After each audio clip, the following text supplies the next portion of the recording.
Good evening, everybody, and welcome back to the Still Swinging Podcast. Once again, I'm your host, Thomas. Family, you ever think that if Lil Durk never met King Von, his life would be a lot different? Imagine if he left a sick individual like King Von in O Block, where he belonged. Okay, O Block was built for guys like King Von. Okay?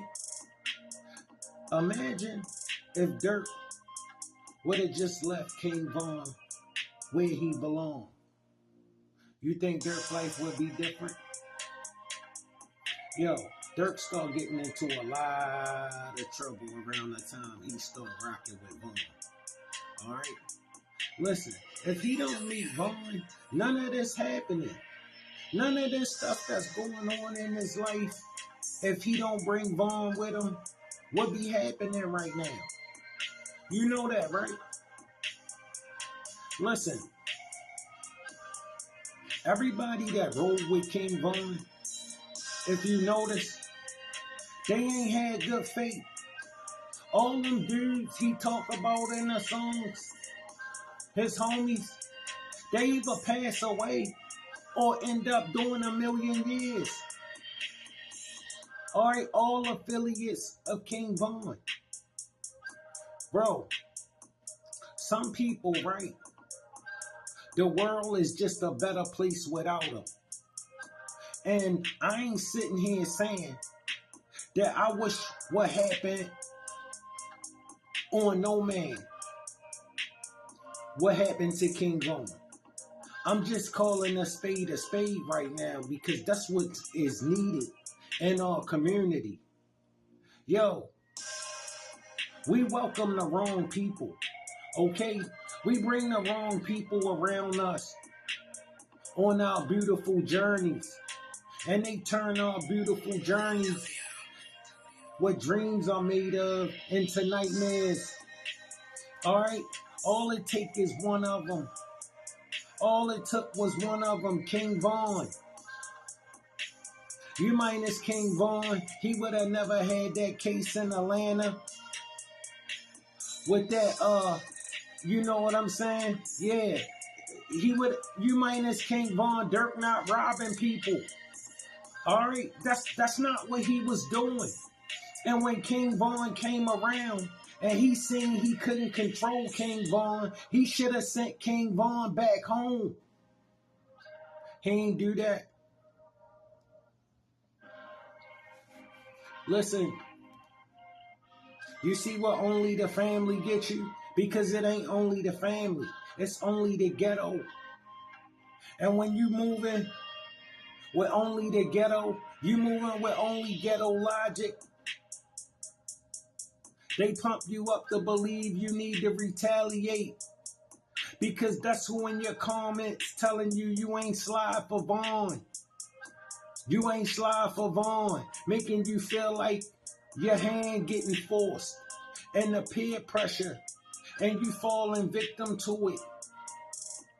Because you feel like you gotta continue some legend that you think you got in the street. Bro, you ain't got no street legend. You got a microphone legend.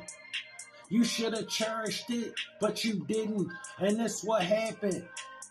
This what happened, bro. When you don't count your blessings. When you don't thank God for your blessings, man. Because that's where you got your blessings from. That's where we all got our blessings from. You understand what I'm saying? Listen, bro. That dude that wore the wire, OTF Jam, Durk ain't know him like that, for real. Durk met that dude while that dude was in jail, for real. Durk, alright, look, you know, off the rip, you don't trust nobody you met in jail. Alright, you don't trust nobody you met in jail. All right? Listen, let me tell you something. The man had a reputation that Durk felt like he needed to be able to use, just like King Von. He knew King Von had a reputation that he would be able to use, that would back the ghetto up off of him. You feel where I'm coming from? But these guys come with a price. They come with a serious price. OTF Jam, from what the streets saying, wore wire on Durk after Durk took care of him for 12 years of his bid in prison and didn't even know him like that. All right? You know what OTF Jam remembered? OTF Jam ain't remember none of that. All he remembered was the last time he got in trouble. He had his girl called Durk, and Durk started ignoring him. Why? Because Durk started talking to men. And men started telling Durk, you gotta separate yourself from that if you wanna make it. But they didn't know it was already too late.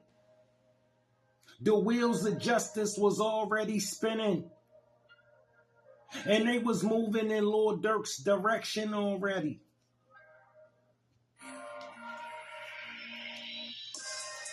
Don't ever think you got away with something as serious as that, because you ain't never got away with it.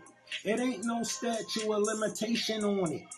You understand? So every night, bro, every night, you don't know if this is going to be your last night as a free man. Durk was on a countdown and just didn't know it. A lot of these other rappers is on a countdown and just don't know it. All right? Because, yo, you build a wonderful life.